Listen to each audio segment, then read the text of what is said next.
it's so different with clay because you make so many things and so many of them don't work. This probably took me about 20 minutes, 20 or 30 minutes to throw because I throw really, really slowly. My name is Natalie Huff. I think my art really sort of defines me. I am in my 4th year at Appalachian State University. I came to visit some friends here and I saw the Blue Ridge Mountains and I fell in love. I was hesitant to apply to the art program because it's very, very competitive. I would love to work in visual art as a career. It sounds really cheesy, but I love making people happy.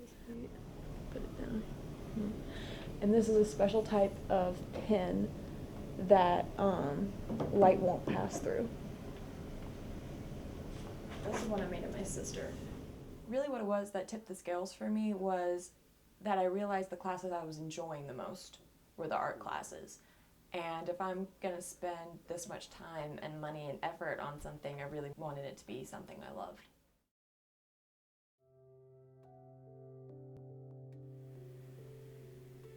I've drawn ever since I was a little kid. Like everyone draws when they're a kid, but I never really stopped.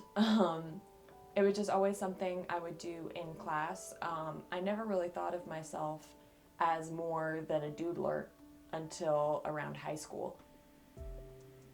My favorite medium to use is probably graphite. I draw almost every day.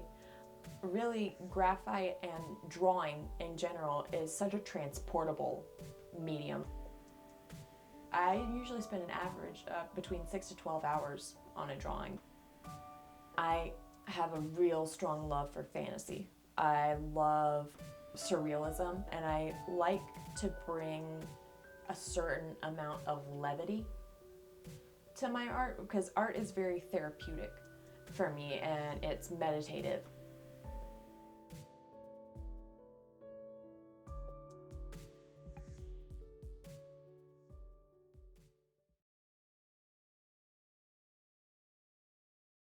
When I was 17, I had a cardiac arrest, which is different from a heart attack in that with a cardiac arrest, your heart just stops.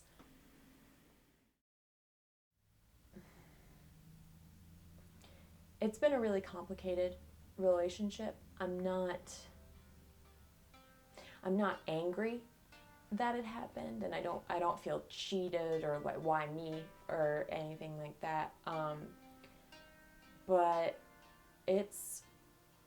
I definitely sense a difference between me and other people my age because most people my age haven't faced their mortality.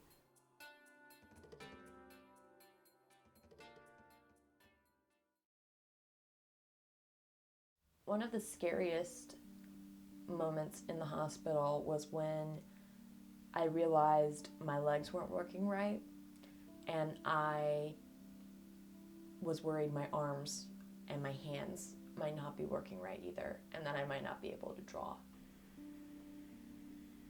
A symbol that I've noticed reoccurring in my art really commonly is an anatomical heart. At first it started because it was relevant to me, and then it just sort of became a comforting symbol to draw. I've also become really attracted to the idea of distortion, having something right on the edge between being real and surreal. I feel like my worldview is very distorted. I've become more interested in a little bit of morbidity, a little bit of creepiness. And that's also because as you do more and more art, you realize there's not as much material in beautiful things. I really like the tension between something that's beautiful and not beautiful.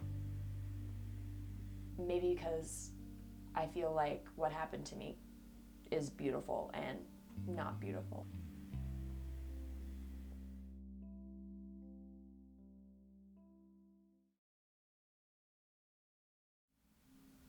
I actually think I'm still physically recovering, and it's not really something you recover from. I'm a lot closer to my family now. I was 17, you know, I was sneaking out at night, going off to parties and stuff, and that all just sort of stopped being important. My family's been the most supportive group I could imagine.